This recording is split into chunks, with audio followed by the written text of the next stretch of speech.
J'ai laissé cela dans les mains du Seigneur, sachant que j'étais un peu enroué, parce que j'ai pris froid. Mais j'ai pensé que si maman était assez bien pour que je puisse revenir, je reviendrai ici pour être avec vous. Parce que lorsque je vois quelqu'un comme maman étendu là, et sachant qu'il y a d'autres mères et pères ici, nous devons tous en arriver là, voyez-vous.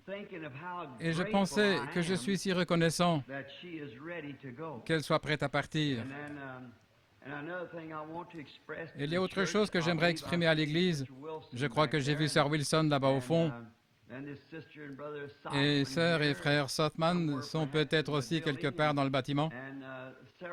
Et plusieurs d'entre vous qui avez offert votre assistance pour veiller maman pendant la nuit et différentes choses comme cela. Quelle loyauté! J'apprécie tout ce que vous avez fait. Franchement, la famille est épuisée, vous savez, nous sommes à son chevet chaque nuit. Or, la plupart d'entre eux travaillent. Alors, c'est Meda et moi, ou Dolores, et elle a des enfants qui vont à l'école. C'est donc assez pénible de faire cela à 2 ou 3. Vous vous épuisez. Vous avez de la peine à avancer et vous n'arrivez presque plus à le faire. La différence entre le jour et la nuit, spécialement lorsque vous arrivez à l'âge de médaille ou au mien, vous savez, il ne faut pas beaucoup de nuits pour vous épuiser quand vous prenez de l'âge. J'avais coutume de penser que je pouvais rester debout jour et nuit en rentrant de Californie dans ma vieille Ford Model T. Je devenais un peu somnolent sur la route, il me fallait 4 ou 5 jours, peut-être 7 jours pour faire le voyage. Je conduisais jour et nuit, et lorsque j'étais un peu fatigué, je jetais ma couverture à côté de la voiture, j'allais dans la prairie, je dormais quelques heures, et puis je continuais ma route. J'ai beaucoup changé depuis Frère Neville. Je réalise que j'ai juste passé les 25 ans, voyez-vous. C'est donc un privilège d'être ici ce soir, dans la maison du Seigneur. Et ce matin, j'avais quelques notes que le Seigneur m'avait données, et j'ai pensé que peut-être ce matin, si j'en avais l'occasion, j'aurais parlé de ça avant de prier pour les malades. Mais étant donné que nous étions en retard avec les questions ce matin, j'ai pensé que si maman se sentait mieux, ce serait peut-être un signe pour que je revienne ici ce soir pour vous parler quelques instants, si je n'interrompais pas le programme de Frère Neville. Alors que j'étais dans la pièce, j'ai reçu un merveilleux témoignage au sujet d'une sœur chrétienne qui est avec nous ce soir. Elle était dans la ligne de prière ce matin, priant pour quelqu'un d'autre. Et dans sa chambre, une pièce sombre, il y a le souper du Seigneur, le dernier souper du Seigneur. Il se trouve que le soleil ne peut jamais pénétrer dans la pièce, et c'est ainsi qu'à 3 heures cet après-midi, ce halo de lumière qui est apparu lorsque nous avons terminé de prêcher sur les âges de l'Église, ici, mais ayant plutôt les couleurs de l'arc-en-ciel, est venu juste sur la tête du Seigneur Jésus. Elle l'a observé pendant quelques instants, puis elle est allée le dire à sa sœur, d'après ce que j'ai compris, et elles sont venues et étaient émerveillées pendant un long moment, environ 1 heure, et ensuite elles ont appelé un voisin prédicateur, qui est frère Stricker ici, afin qu'il vienne voir le phénomène. Ils l'ont observé jusqu'à 5 heures environ. Puis on a demandé au prédicateur de prier, mais il lui semblait qu'il ne pouvait pas prier ou quelque chose comme cela. Peu de temps après, quelqu'un a donné un message et ils avaient donné leur interprétation. Et le message disait qu'ils avaient mal interprété, qu'ils ne l'avaient pas donné correctement. Je crois que c'est juste, n'est-ce pas, Sir Bruce? Ils ne l'avaient pas donné correctement.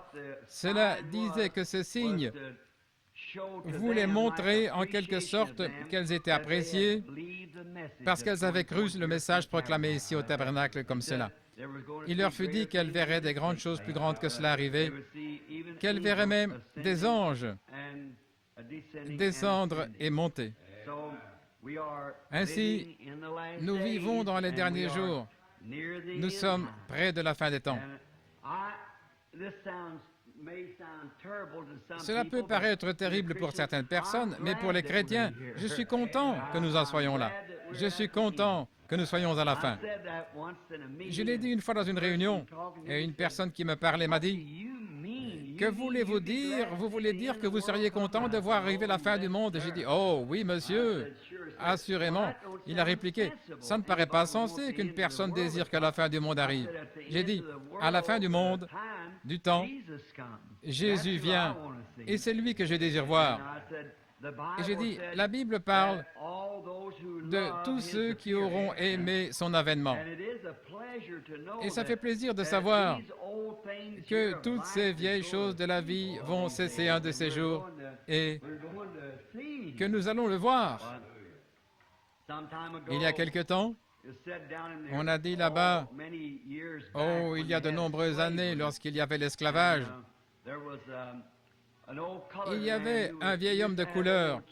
On avait l'habitude de chanter des cantiques, des chants populaires. Il se rassemblait et officiait parmi les esclaves et prêchait, vous savez, et tenait des réunions. Or, un soir, un vieil homme là-bas fut sauvé. Et lorsqu'il fut sauvé, il sut alors qu'il était libre. Il commença donc à dire aux autres esclaves de la plantation le matin suivant, « Je suis libre. » Alors son patron le fit venir et lui dit, « Dis donc, Sam, qu'est-ce que cette histoire que tu racontes aux autres disant que tu es libre? » Il dit, « Oui, patron, c'est vrai. À une réunion hier soir, j'ai été affranchi de la loi du péché et de la mort. » C'est cela. C'est cela. La loi du péché et de la mort. J'en ai été affranchi. Vous étiez une fois liés, voyez-vous, mais maintenant vous en êtes libre. Comme je l'ai dit ce matin, la mort habite seulement dans le péché. Le péché et la mort, c'est la même chose, voyez-vous. Lorsque vous êtes loin du péché, vous êtes loin de la mort, mais lorsque vous êtes dans le péché, vous êtes dans la mort. Et c'est pourquoi, lorsque vous êtes affranchi de la loi du péché et de la mort, vous êtes une nouvelle créature en Jésus-Christ. Et alors vous êtes libre. Et son patron lui dit, « Sam, crois-tu vraiment cela? » Il dit, « Oui, monsieur. Le Seigneur m'a appelé hier soir pour parler à mon peuple et leur dire qu'ils peuvent être affranchis de la loi du péché et de la mort. Bien que nous soyons des esclaves, nous pouvons être affranchis de la loi du péché et de la mort. » Il a dit, « Sam, crois-tu vraiment cela? » Il a dit, « Patron, je ne sais pas ce que tu vas faire de moi après ce que je viens de déclarer. Mais je te le dis, je suis un homme libre. Je suis libre de la loi du péché et de la mort. » Et il dit, « Sam, je suis aussi un chrétien, tu sais. Et parce que Dieu t'a affranchi du péché et de la mort, que tu es un chrétien et que tu as envie d'en parler à tes frères, je vais aller là-bas ce matin pour te libérer et signer la proclamation. Tu peux être un homme libre qui n'est lié par personne pour aller prêcher l'Évangile à tes frères. » Il dit que ce vieil homme prêcha pendant de nombreuses années. Un jour, comme c'est notre destin à tous, nous arrivons à la fin de notre route. Et quand il est arrivé à la fin de sa route, à ce moment-là, il resta inconscient pendant peut-être plusieurs heures. Et beaucoup de ses frères blancs vinrent lui rendre visite. Il se trouva qu'un groupe était dans le bâtiment. Lorsqu'il se réveilla et revint à lui, il regarda autour de lui, il dit, « Vous voulez dire que je ne suis pas encore là? » Il répondit, « Sam, tu dormais. » Il dit, « Non, je ne dormais pas. J'étais de l'autre côté. » Les frères dans le ministère lui dirent, « Sam, dis-nous ce que tu as vu de l'autre côté. » Eh bien, leur dit-il, « Je suis entré par une grande porte blanche comme les perles, et lorsque je suis entré là, j'ai vu le trône. Et je l'ai vu. Et un ange est venu vers moi et a dit, « Es-tu Sam? » J'ai dit, « Oui, c'est moi. » Il dit, « Sam, voici une robe et une couronne. Tu as gagné ceci, Sam, par les grandes œuvres que tu as accomplies sur la terre. » Il répondit, « Ne me parlez pas d'une robe et d'une couronne comme récompense. » Il a dit, « Qu'aimerais-tu comme récompense? » Il répondit, « Laissez-moi simplement le regarder pendant 1000 ans. » Je crois que nous nous ressentons tous cela, n'est-ce pas? Je ne veux ni robe, ni couronne, ni palais. J'aimerais simplement le regarder. J'aimerais seulement le regarder, simplement. Vous savez, Ne voudriez-vous pas juste, j'aimerais te tenir la main pendant que je le fais, frère Neville. Nous pourrions le faire ensemble et dire, pense à ça, frère Neville. Dans quelles conditions nous sommes restés au tabernacle? Par la chaleur et le froid et tout le reste. Mais regardez ici, le Fils du Dieu vivant. Ne serait-ce pas merveilleux de regarder et de voir sa physionomie? 2 fois dans ma vie, non, 3 fois, je l'ai vu dans une vision. Il avait la même apparence chaque fois, mais il n'y a pas un seul artiste au monde qui saurait peindre son portrait. Ils peindront peut-être quelque chose qui lui ressemble, mais il m'est apparu comme un homme qui pourrait, rien qu'en parlant, provoquer la fin du monde, et pourtant si doux et aimable. Oh, il n'y a pas. Il y a tellement plus de caractéristiques que ce que le pinceau d'un artiste pourrait saisir. Et je veux vraiment le voir un jour en personne. Et j'ai souvent pensé que j'aurais aimé l'entendre lorsqu'il leva ses précieuses mains et dit « Venez à moi ». Voir son air fatigué et là, lorsqu'il était fatigué, épuisé par son voyage, il dit « Venez à moi, vous tous qui êtes fatigués et chargés, je vous donnerai du repos. Prenez mon joug sur vous et apprenez de moi, car je suis doux et humble. » J'aurais aimé l'entendre dire cela. Je n'étais pas là en ce jour, je ne me tenais pas avec Pierre, Jacques et Jean, mais j'espère que je serai près d'eux ce jour-là, lorsque je l'entendrai dire « C'est bien, bon et fidèle serviteur. Entre maintenant dans les joies du Seigneur. » Et dire que ceux qui ont écrit cette Bible, Paul, Ésaïe, Jérémie et tous les apôtres et ses précieux frères, où qu'ils soient maintenant, le Dieu même qui traita avec eux et leur donna de voir d'avance certaines choses et de les écrire, et qui leur donna les dons de la Bible, la prophétie, le parler en langue, les signes, les miracles et le reste, ces mêmes hommes, où qu'ils soient maintenant, nous serons avec eux. Le même Dieu, avec les mêmes choses. Ce n'est plus une supposition, nous le savons maintenant, voyez-vous, parce qu'il est vraiment présent et nous savons que c'est ainsi. Alors, ne devrions-nous pas être les gens les plus heureux sur la terre? Que pourrions-nous désirer de plus? Cet après-midi, je parlais à un homme âgé. Je crois qu'il a dit qu'il avait 88 ou 89 ans et qui est devenu chrétien tout récemment. Je l'ai baptisé au nom de Jésus-Christ alors qu'il n'avait rien d'autre sur lui que son complet du dimanche. Je l'ai emmené dans l'eau. Je crois que Frère Wood lui a prêté une paire de pantalons et nous l'avons baptisé ici dans l'eau. Il m'a dit que lorsqu'il était un jeune garçon, c'est un homme assez fortuné maintenant, eh bien, lorsqu'il était un jeune homme, il a dit comment il travaillait pour 30 $ par mois. Il ne s'est jamais marié ou autre chose jusqu'à un âge avancé. Il a dit combien il soupirait après ce temps où, devenu vieux, il n'aurait plus à mendier et à coucher dans la rue. Épargnant jusqu'aux petites pièces de 5 cents, il fit travailler son argent et cela travailla vraiment, et son bien augmenta. Et maintenant, le voici à 80 et quelques années, 88 ou 89, je crois qu'il m'a dit, près de 90. Il va toujours, il était assis ici même dans l'église ce matin. Et il s'est arrangé pour ne pas avoir de soucis. S'il doit vivre encore 100 ans, il n'aurait pas de soucis d'argent ou de choses de ce genre. C'est un frère qui a bon cœur, c'est un bon frère, qui fait tout ce qu'il peut pour les chrétiens. Et je lui ai dit, au-dessus de tout cela, mon précieux frère, lorsque vous avez atteint 88 ou 87 ans, Dieu, dans sa miséricorde, est descendu et vous a donné la vie éternelle, vous conduisant à une demeure céleste. Que pourriez-vous désirer de plus pour couronner votre vie? Oui. Même si nous avons pu accumuler des richesses et accomplir bien des choses sur la terre, peu importe ce que l'homme a fait, il vous faut mourir et tout laisser. Ne convoite pas les richesses vaines de ce monde qui se détériorent si rapidement. Bâtis tes espoirs sur les choses éternelles, elles ne disparaîtront jamais, c'est vrai. Tiens la main immuable de Dieu. J'aime ce chant. Nous avions tellement l'habitude de le chanter ici au tabernacle. Le temps est plein de brusques transitions. Rien sur la terre ne peut rester inébranlable. Bâtis tes espoirs sur les choses éternelles. Tiens la main immuable de Dieu. Ma vieille mère est étendue là-bas ce soir. Si j'avais 100 millions $, je donnerais tout pour lui parler pendant 1 heure. Je le ferais. Assurément. Et qu'arriverait-il maintenant si elle avait 100 millions de dollars? Quel bien cela lui ferait-il maintenant?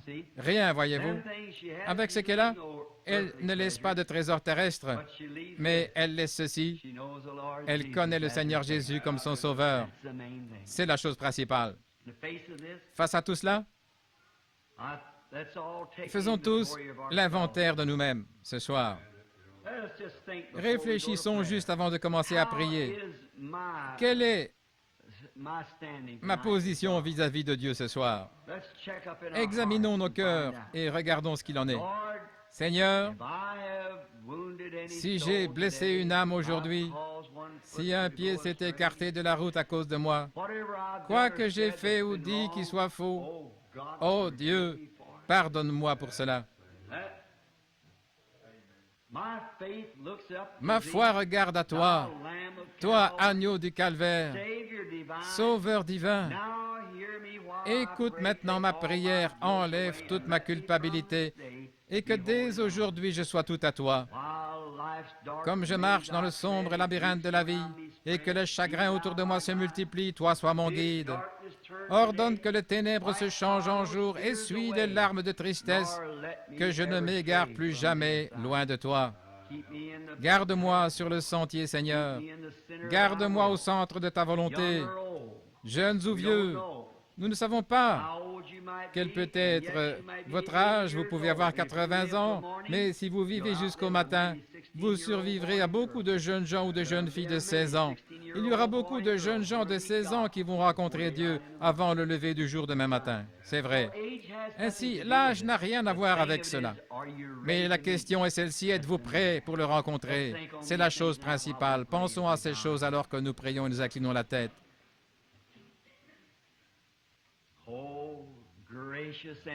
Ô bienveillant, saint et vénérable Père de la vie, nous entrons dans ta présence, toi le Dieu Tout-Puissant, pour te dire merci du plus profond de notre cœur pour le privilège d'être assis ici ce soir.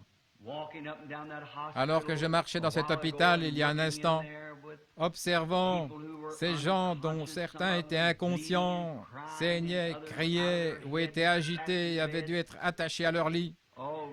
Oh Dieu, je prie que chacun d'eux soit prêt, Père, qu'ils soient prêts à te rencontrer s'ils doivent quitter cette vie. Et dire, Seigneur, que ce pourrait être nous, chacun de nous ici, si ce n'était à cause de ta grâce. Mais tu nous as laissé vivre pour nous rassembler à nouveau ce soir, afin de nous préparer. Ces choses traversent notre cœur et nos esprits maintenant, Seigneur. Et pendant que tu sondes nos cœurs, s'il y a en nous quoi que ce soit d'impur, Seigneur, enlève-le, Père. Oh Dieu, consacre nos âmes à toi. Nous te remercions pour tout ce que tu as fait et pour ce que nous croyons que tu feras et pour cette lumière qui est apparue aujourd'hui dans la maison de Sœur Bruce. Je te remercie pour cela, Seigneur, cela les fortifiera. Maintenant, Seigneur, je te prie d'accorder ce soir à nos âmes d'être rafraîchies constamment dans ta présence ici dans ce tabernacle. Nous te remercions, Père, pour ce tabernacle. Nous te remercions pour son pasteur ici, notre frère Neville, un homme plein d'humilité, un homme intègre, un homme qui est plein de l'amour de Dieu pour Christ et son Église. Je te prie de le bénir, ainsi que sa gentille petite compagne et ses enfants. Et Seigneur, puisse-t-il rester longtemps avec nous ici sur la terre, accorde-le. Garde la maladie éloignée de leurs portes et garde-les en bonne santé. Garde la maladie éloignée de toutes nos portes, Seigneur. Garde-nous en bonne santé afin que nous puissions te servir. Et maintenant, nous déposons nos âmes sur l'autel pour qu'elles soient sondées. Alors que j'ouvrirai les yeux dans quelques instants pour lire ta parole, si c'est ta volonté, ne saurait tomber sur moi d'essayer de briser le pain de vie pour les gens. Maintenant, Seigneur, aide-moi à dire quelque chose qui puisse aider une pauvre âme fatiguée ici ce soir. Aide-nous, afin que cela soit aussi des paroles de correction pour que nous sachions comment nous conduire et ce que nous devons faire et comment nous devons vivre dans ce monde présent si nous attendons à faire du ciel notre demeure. Accorde-le, Seigneur, et guéris les malades. S'il y en a parmi nous, Seigneur, qui sont malades, nous te prions de les guérir. Fortifie ceux qui sont fatigués. Nous prions pour eux. Nous ne prions pas seulement pour cette Église, mais aussi pour d'autres églises à travers le monde entier, là où des prières et des supplications sont adressées à Dieu. Et tous ces saints au cœur affamé qui par dizaines de milliers crient « Viens, Seigneur Jésus, viens !» Oh, certainement, tu entendras un jour notre cri, Seigneur, et tu viendras. Si nous sommes appelés à nous endormir avant que cela vienne, cette venue, nous savons que la trompette sonnera et que les morts en Christ ressusciteront premièrement. Nous apparaîtrons et nous nous tiendrons dans ta présence un jour. Nous te remercions pour ceci et nous attendons ce moment-là. Maintenant, prépare nos cœurs, car nous te le demandons au nom de Jésus. Amen. Maintenant, je ne m'attends pas à prêcher très longtemps ce soir, peut-être 30 ou 40 minutes, d'un petit sujet que j'aimerais premièrement lire un passage des Écritures dans le livre des Psaumes, Psaume 105, en lisant jusqu'au verset 15 inclus. Pendant que je lis ce psaume, je désire que vous écoutiez attentivement la lecture de la parole, parce que la parole de Dieu ne faillira jamais. Louez l'Éternel, invoquez son nom, faites connaître parmi les peuples ses hauts faits. Maintenant, pensez un peu à ça. Louez l'Éternel, rendez-lui grâce, invoquez son nom, faites connaître parmi les peuples ses hauts faits. Chantez. Chantez des psaumes en son honneur. Parlez de toutes ses merveilles. Glorifiez-vous de son saint nom. Que le cœur de ceux qui cherchent l'Éternel se réjouisse. Ayez recours à l'Éternel et à son appui. Cherchez continuellement sa face. Souvenez-vous des prodiges qu'il a faits, de ses miracles et des jugements de sa bouche. Vous, postérité d'Abraham, son serviteur, enfants de Jacob, ses élus, il est l'Éternel notre Dieu. Ses jugements s'exercent sur toute la terre. Il se rappelle à toujours son alliance, ses promesses pour 1000 générations. L'alliance qu'il a faite avec Abraham et le serment qu'il a fait à Isaac, il a érigé pour Jacob en loi, pour Israël en alliance éternelle. Disons, je te donnerai le pays de Canaan comme héritage qui vous est échu.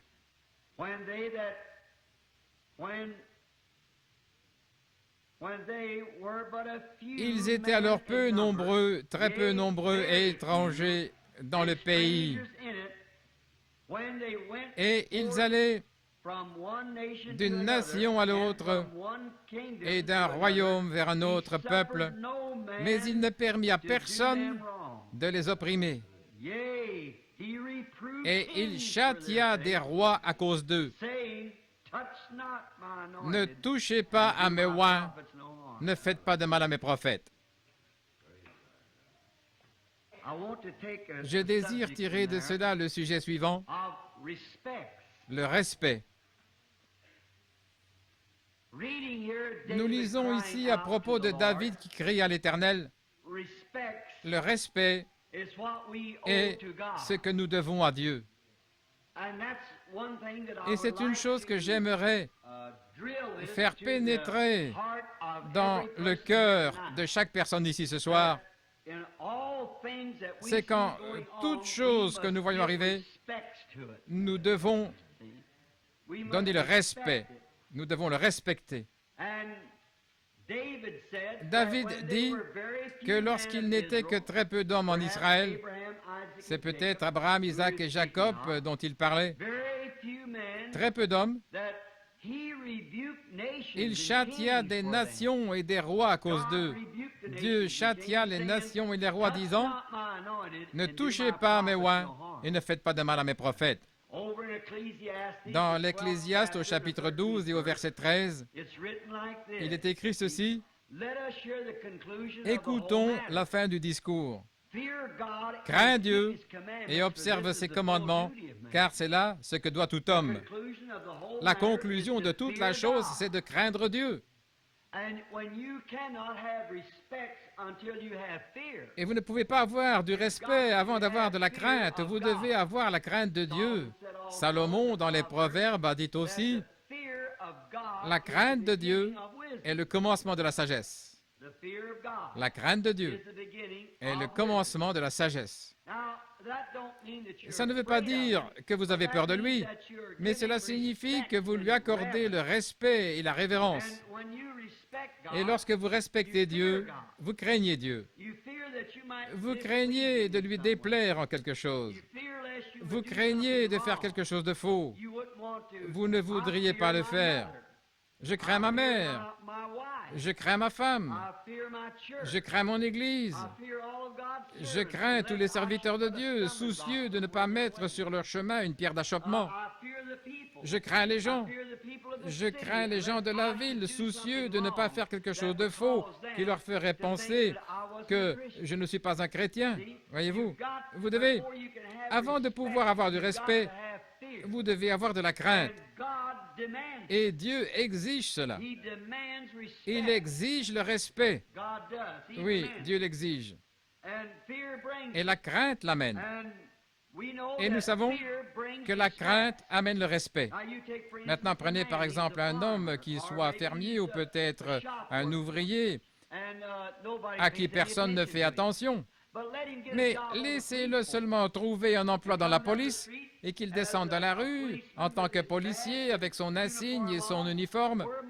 La personne qui ne voulait peut-être pas lui parler le jour avant lui dira « Salut Jean, comment vas-tu » Voyez-vous, pourquoi ça? Il en résulte une sorte de peur, de crainte ou de respect. Peut-être qu'il va être élu pour être maire de la ville, ou peut-être... Que serait le président Kennedy ce soir s'il n'était pas le président Kennedy? Qu'arriverait-il s'il était le même homme que maintenant, mais qu'il soit un ouvrier ici chez Colgate pour 40 $ par semaine? Voyez-vous, il traverserait cette ville et personne ne ferait vraiment attention à lui, si ce n'est ses propres associés. Mais étant donné qu'il est le président des États-Unis, il mérite le respect. Et parce que Dieu est Dieu, il mérite le respect. C'est vrai. Et nous devons le respecter et avoir de la crainte pour lui, et cela produit le respect. Dieu a exigé cela pour lui-même et pour tous ses serviteurs. Dieu exige le respect pour ses serviteurs. Ses serviteurs, comment savons-nous qu'ils sont ses serviteurs? Parce qu'il confirme ses serviteurs par sa parole. Il prend ses serviteurs et en fait des serviteurs de Dieu, et il prouve qu'ils sont des serviteurs en faisant accomplir sa parole au travers d'eux. Et lorsque vous respectez ce serviteur, vous respectez Dieu. Ainsi, lorsque je vous respecte et vous me respectez et que nous respectons les uns les autres, alors nous respectons Dieu. Jésus n'a-t-il pas dit? Tout ce que vous avez fait à l'un de ses plus petits des biens, c'est à moi que vous l'avez fait. Et il vaudrait mieux pour vous qu'on pende à votre cou une meule de moulin et qu'on vous jette au fond de la mer que d'offenser un seul de ses petits. Car je vous dis que leurs anges voient continuellement la face de mon Père qui est dans les cieux. Or, nous savons qu'étant des enfants de Dieu, nous sommes une partie de Dieu. Et Dieu exige ce respect. Ensuite, Dieu montre qui sont ses enfants. Il le montre par des prodiges et des signes qui s'accomplissent. Nous allons maintenant commencer et examiner le cas de certaines de ces personnes. Maintenant, si je devais en nommer une pour commencer, je penserais... Prenons un instant Noé. Eh bien, Noé avait une révélation venant de Dieu. Pourtant, elle était contraire à tout ce que démontrait la science. Cependant, il avait parlé à Dieu et Dieu lui avait parlé. Et il alla préparer une arche Alors les moqueurs et les railleurs, la Bible a dit qu'ils seraient dans les derniers jours comme en ce temps-là. Ces gens se moquèrent de Noé. Eh bien, ils pensaient qu'il avait perdu la tête parce qu'il construisait une arche. Mais Dieu apporta le jugement sur ces moqueurs parce qu'ils ne voulaient pas écouter le messager de Dieu et entrer dans cette arche par sa prédication. Alors Dieu envoya son jugement divin sur la terre. Premièrement, il fit des préparatifs pour tous ceux qui le recevraient, afin qu'ils puissent échapper. Et alors, s'ils n'y échappaient pas, il ne restait qu'une chose. S'ils ne veulent pas accepter ce que Dieu a préparé comme échappatoire, alors il ne reste plus qu'une chose, c'est le jugement divin. Vous ne pouvez faire que deux choses, ou accepter la miséricorde, ou recevoir le jugement. Vous devez accepter l'un ou l'autre. C'est là où nous nous trouvons ce soir. Ou bien nous acceptons la miséricorde de Dieu, ou bien nous passons par son jugement. Il n'y a pas moyen de contourner cela. Dieu prévoit toujours un moyen d'échapper pour ceux qui le désirent. Alors, ceux qui restent doivent passer par le jugement, pas parce que Dieu le veut ainsi, mais parce qu'ils ont choisi ce chemin eux-mêmes. Voyez-vous, ils font leur propre choix. C'est là que nous nous trouvons ce soir, mes amis. C'est la même chose. Nous pouvons ou bien accepter le moyen prévu par Dieu pour échapper ou bien passer par son jugement, soit l'un ou l'autre. N'êtes-vous pas heureux ce soir d'avoir choisi le moyen d'échapper? Parce que tous ceux qui refusent le moyen d'échapper devront passer en jugement. Ensuite, il y a un autre homme dont j'aimerais parler. C'était un grand et puissant prophète du nom de Moïse. Le peuple Israël aurait dû comprendre, selon les Écritures, que Dieu allait les délivrer et les faire sortir d'Égypte. Mais dès que Dieu eut préparé son homme et l'eut envoyé en Égypte, ils n'eurent aucun respect pour lui. Ils le repoussèrent et dirent, « Nous tueras-tu comme tu as tué l'Égyptien? » À cause de cela, il dut rester en esclavage pendant 40 ans de plus. Ils restèrent dans l'esclavage parce qu'ils refusèrent de respecter le libérateur qui était venu pour les délivrer. Cela les réduisit de nouveau en esclavage.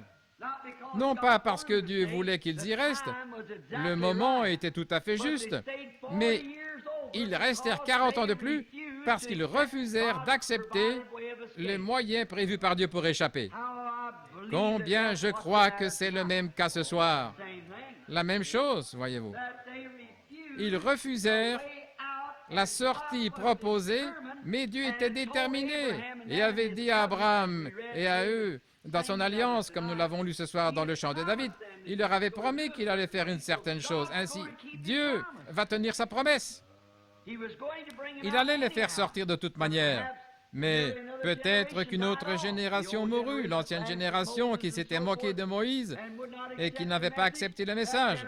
Cette génération, 40 ans, mourut et Moïse revint vers une autre génération. Voyez-vous ce que je veux dire? S'ils n'acceptent pas cela, Dieu laissera mourir cette génération et il suscitera une nouvelle génération pour le faire. Ils avaient donc refusé cela. Alors nous voyons que la génération suivante, lorsque Moïse descendit là-bas pour démontrer qui il était, vous savez, Moïse avait peur d'y retourner. Moïse avait alors 80 ans et il était parti pendant 40 ans. Et lorsqu'il parla à Dieu au buisson ardent, il dit, « Qui devrais-je leur dire m'a envoyé ?» Dieu n'avait pas de nom. Il dit, « Qui devrais-je leur dire m'a envoyé ?» Lorsque je leur dirai, « Le Dieu de vos pères m'est apparu », ils diront, « Qui est le Dieu de nos pères ?» Alors, que leur dirai-je? Il répondit, « Tu leur diras, « Je suis celui qui suis. » Tu leur diras que je suis celui qui suis. Et il dit, « Qu'y a-t-il dans ta main, Moïse ?» Il dit, « Un bâton. » Et il le jeta à terre et il se transforma en serpent. Il mit sa main dans son sein et elle en sortit avec la lèpre. Il la remit et elle fut guérie. Il lui dit, « Va là-bas avec ces signes et accomplis-les devant les gens. Et ce sera une confirmation. Ils sauront par ces signes que je t'ai envoyé pour la délivrance. » Oh, frère, Dieu fait toujours cela. Dieu donne toujours des signes surnaturels. Voyez-vous? Et maintenant, lorsqu'il descendit là-bas, il appela les gens et accomplit ces signes devant eux. Et alors tout Israël crut, chacun d'entre eux, et ils allèrent directement au palais pour la libération. Et alors Pharaon décida de ne pas les libérer, et Dieu fit tomber le jugement sur Pharaon. Et nous savons ce qui est arrivé en Égypte. C'est étrange. Après avoir vu tous ces signes se produire, une fois arrivés à la mer Rouge, ayant donc découvert que c'était Dieu lui-même qui avait accompli tous ces signes, eh bien là, à la mer Rouge, ils commencèrent par douter que Dieu fût capable de les faire échapper. C'est là que nous commettons notre faute. Lorsqu'une petite maladie nous frappe, lorsqu'un petit désastre, un petit ennui survient sur le chemin, alors nous commençons à abandonner la foi. Un jeune converti, quelqu'un se moquera de lui et dira « Tu n'es rien d'autre qu'un holy roller, un comédien. » Eh bien, je déteste qu'on m'appelle un saint comédien, vous voyez. Et c'est là que le doute vient. C'est le moment de garder votre position. C'est le moment de respecter le messager. C'est le moment de donner la gloire à Dieu. Et Moïse dit « J'ai déjà accompli ces 10 miracles devant vous. Dieu vous a donné 10 miracles et voilà que vous avez peur de la mer. Certainement. Que vous faudra-t-il de plus pour croire? » Il alla prendre son bâton, le tint au-dessus de la mer, et les orages vinrent et soufflèrent la mer jusque de l'autre côté, puis ils traversèrent. Et aussitôt qu'ils arrivèrent là-bas, ils commencèrent à se plaindre qu'ils n'avaient pas de pain. Voyez-vous, la même chose. Puis Dieu fit pleuvoir du pain du ciel pour eux. Ensuite, ils se plaignirent qu'ils n'avaient pas d'eau. C'était une plainte après une autre. Vous dites, peut-être que c'était des inconvertis. Eh bien, peut-être, car il y avait une foule mélangée qui allait avec eux, c'est vrai. Mais j'aimerais vous rappeler autre chose.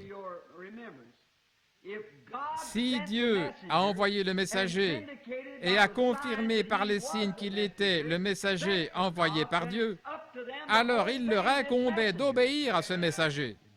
Exactement. Ils devaient obéir au messager et avoir du respect pour ce messager. Voyez Josué et Caleb, ils restèrent à son côté.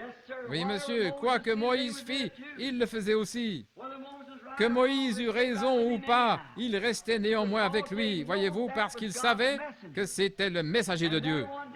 Et nous voyons qu'un jour, même Myriam, une prophétesse, et Aaron, le souverain sacrificateur, se moquèrent de la femme de Moïse, parce qu'elle était éthiopienne.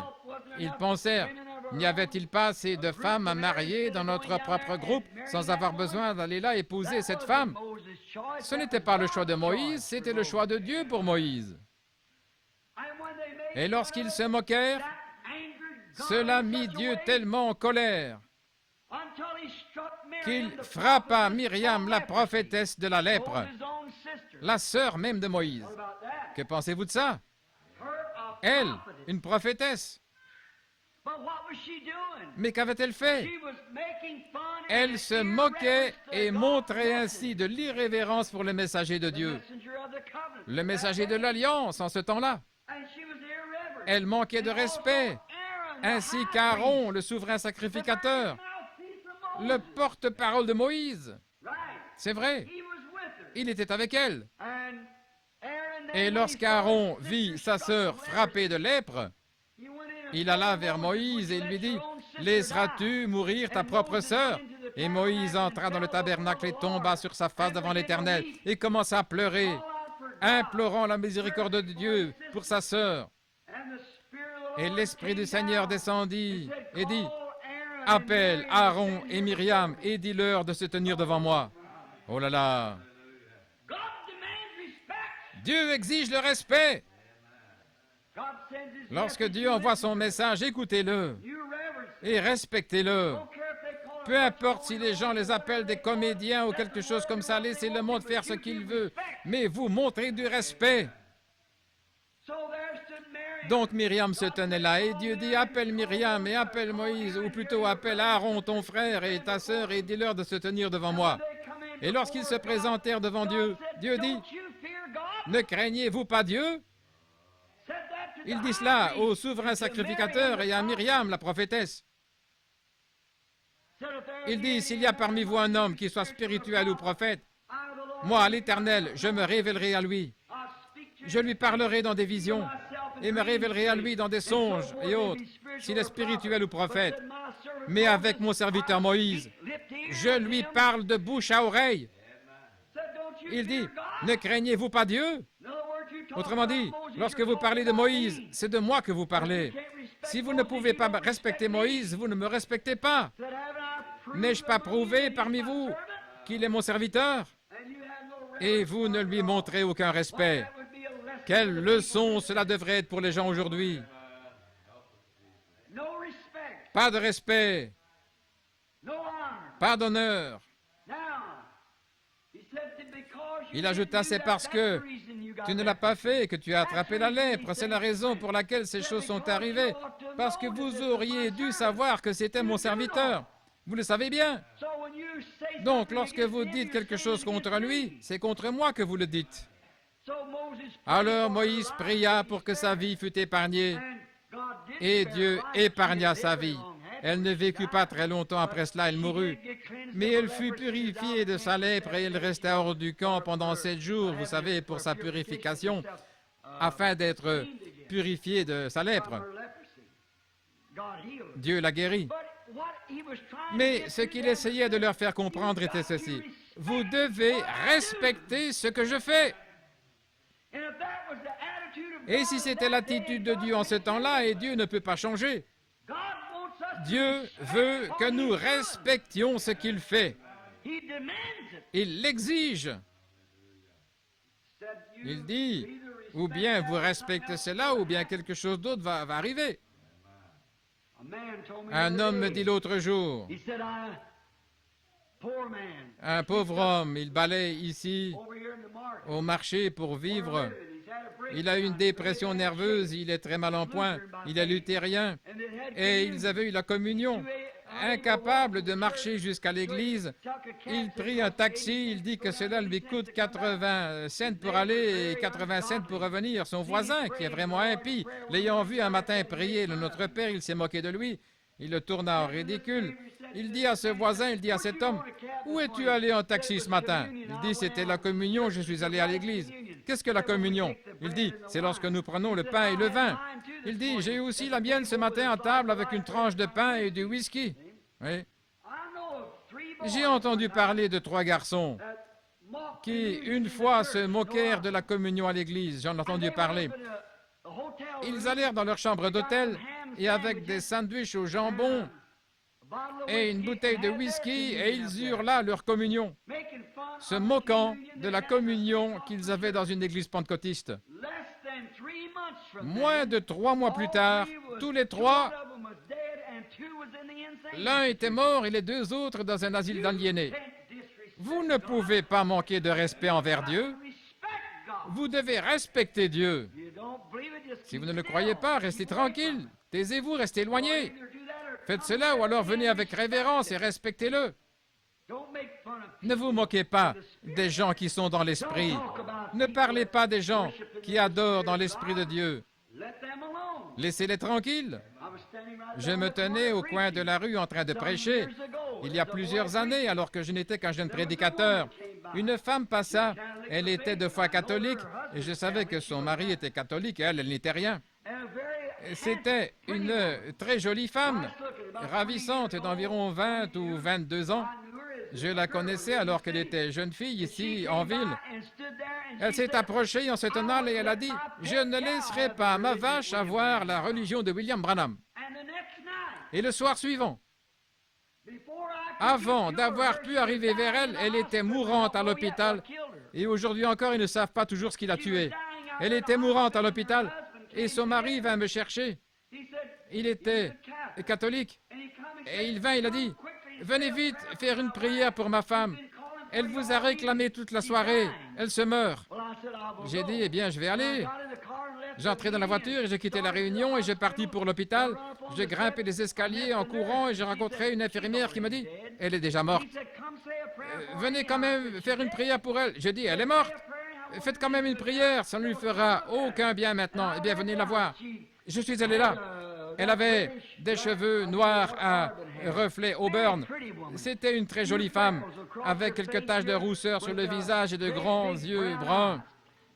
Et cette femme, me dit cette infirmière, Billy, elle est morte dans une telle agonie qu'elle criait votre nom si fort qu'elle pouvait, disant, dites-lui de me pardonner. À tel point que ces taches de rousseur apparaissaient sur son visage comme des verrues et ses grands yeux sortaient de ses paupières à moitié fermées.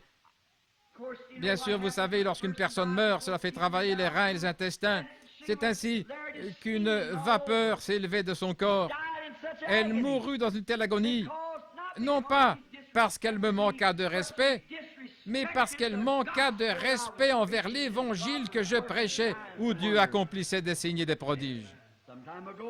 Il y a quelque temps à New Albany, j'étais en train de parler à un pêcheur pour le conduire à Christ, lorsqu'un grand bonhomme aux mains calleuses dans le garage, un de mes amis dont le gendre exploitait le garage juste à côté, j'étais là prêchant à l'heure du dîner, en mangeant un sandwich et je lui parlais de Dieu.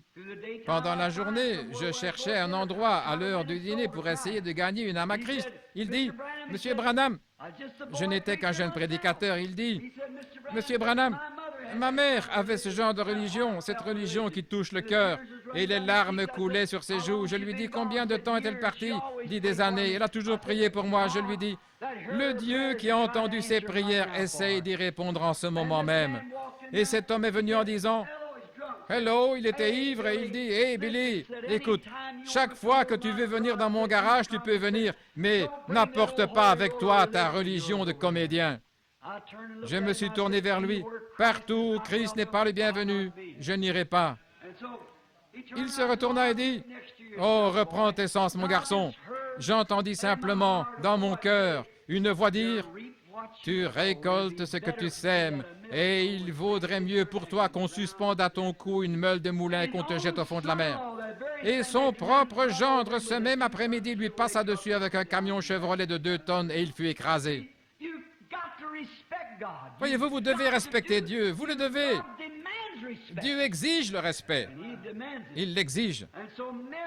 Ainsi, Myriam aurait dû le savoir, et Aaron de même, sachant que Moïse était conduit par l'Esprit de Dieu pour accomplir ce qu'il allait faire.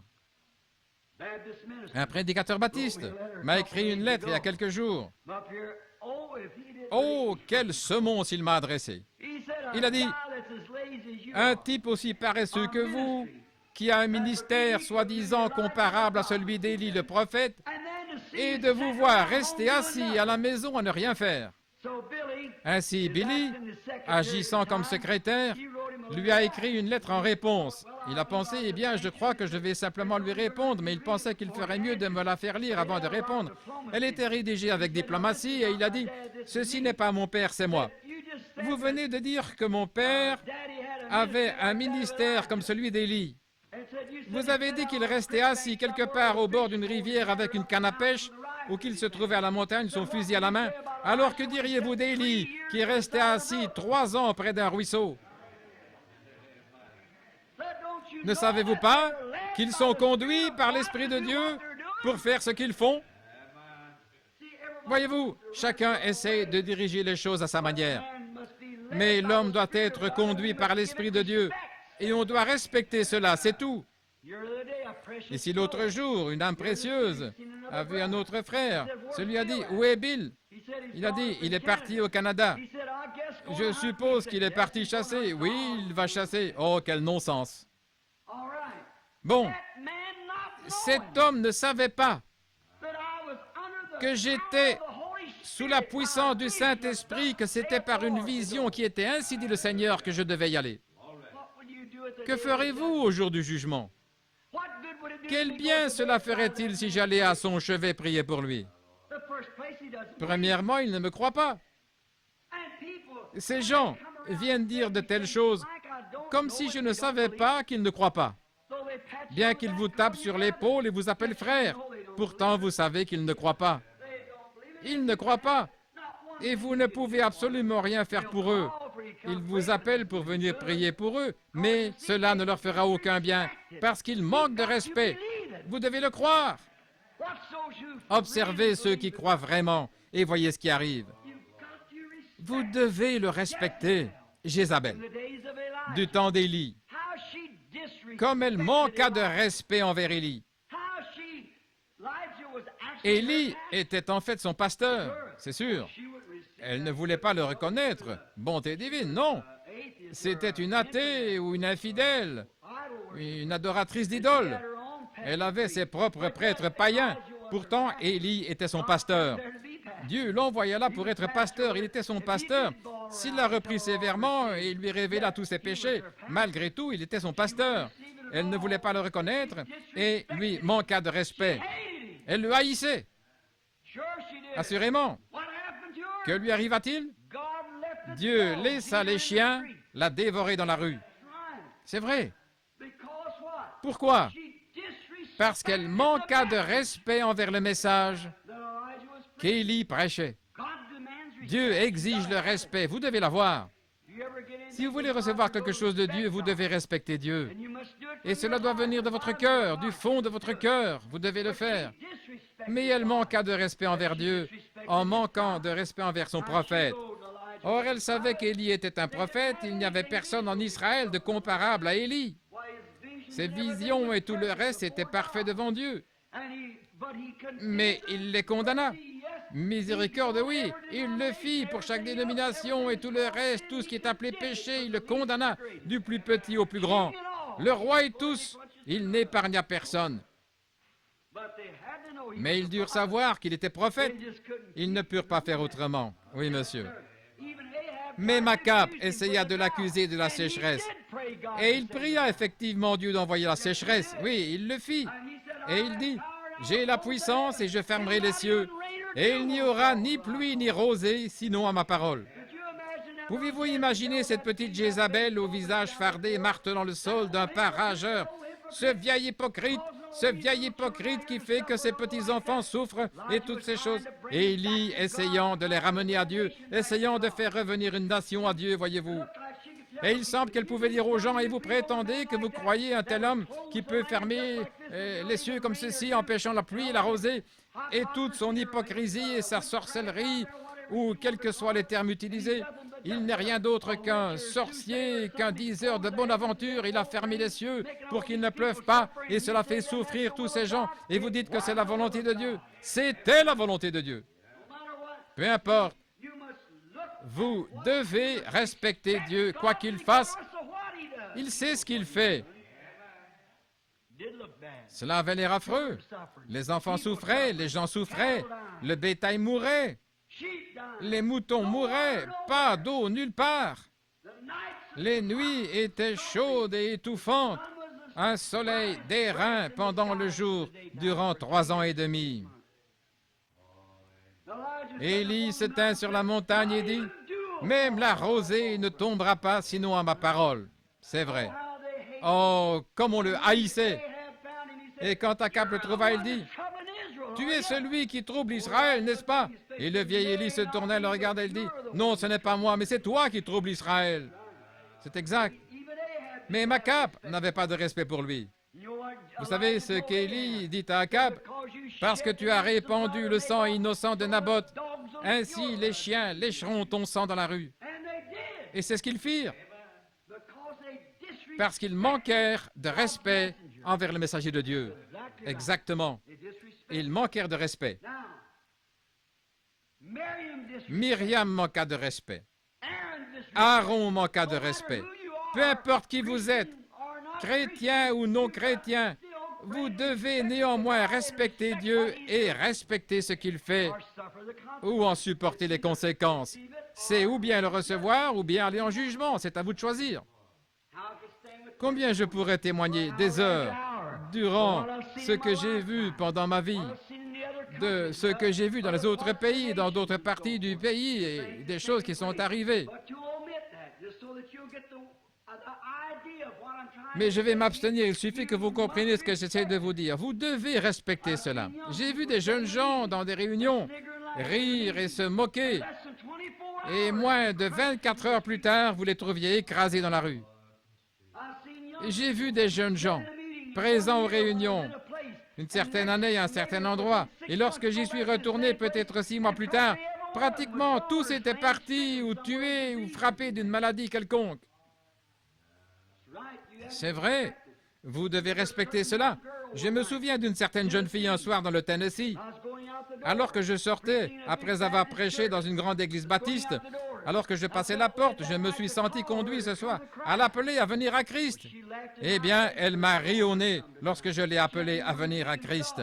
C'était l'une des filles du diacre. Elle s'est tenue près de la porte ce soir-là et elle m'a attendu. Et quand je suis sorti, elle a dit, « Je veux que vous sachiez ceci maintenant. Ne me mettez plus jamais dans l'embarras comme cela. » Je lui ai dit, « C'est Dieu qui vous appelait. » Elle a dit, « Non sens, je suis jeune. J'ai bien le temps. Mon père a assez de religion pour nous tous à la maison. » Je lui ai dit, « Pas assez pour vous, sœur. Chacun doit avoir sa propre religion. » Elle a dit, « Si je veux que quelqu'un me parle, je choisirai quelqu'un qui a du bon sens, pas quelqu'un comme vous. » Je lui ai dit, « Allez, dites ce que vous voulez, ça ne me dérange pas. Mais un jour, vous le regretterez. » Peu après, en passant dans la même ville, et voilà qu'elle descendait la rue, débraillée, avec son jupon qui pendait, une cigarette à la main. Elle m'a offert du whisky. La même chose. Et voici son témoignage. Elle a dit, « Vous vous souvenez du soir où vous m'avez appelé, là? » C'était la vérité, dit-elle. L'Esprit de Dieu me rendait témoignage ce soir-là et essayait de me convaincre de venir. Et depuis lors, je pourrais voir l'âme de ma mère frire en enfer comme une crêpe et en rire. Voilà ce qui est arrivé. Vous devez respecter Dieu. Vous devez le faire, frère, c'est tout. Jézabel manqua de respect. Je me souviens une autre fois, il y a eu des enfants irrespectueux. Ils avaient été élevés dans une famille. Et Élie, bien sûr que les gens le haïssaient parce qu'il avait fait venir cette famine dans le pays. Il y avait des gens qui avaient appris à leurs enfants qu'Élie, un homme comme cela qui avait été pris et enlevé au ciel, avait vraisemblablement dû être tué quelque part, puis simplement enterré et caché. Ils ne croyaient pas cela. Élisée prit sa place. Il était maintenant le messager de ce jour après qu'Élie eut été enlevé. Alors qu'il traversait une certaine ville, les petits enfants de cette ville sortirent en courant pour se moquer de lui et dire, « Hé, toi, vieux chauve, pourquoi ne tu pas monté comme Élie? » Voyez-vous, ils ne croyaient pas qu'Élie était monté. Voilà, c'est ça. Ce n'était pas le manque de respect envers l'homme, c'était le manque de respect envers son message. Il était le successeur d'Élie. Il avait l'onction, l'esprit d'Élie était sur lui. Il alla là-bas et fit exactement les mêmes choses qu'Élie. Alléluia! Jésus a dit, « Celui qui croit en moi, les œuvres que j'ai faites, il les fera aussi. » Oui, ces signes suivront ceux qui auront cru. Ils manquèrent de respect.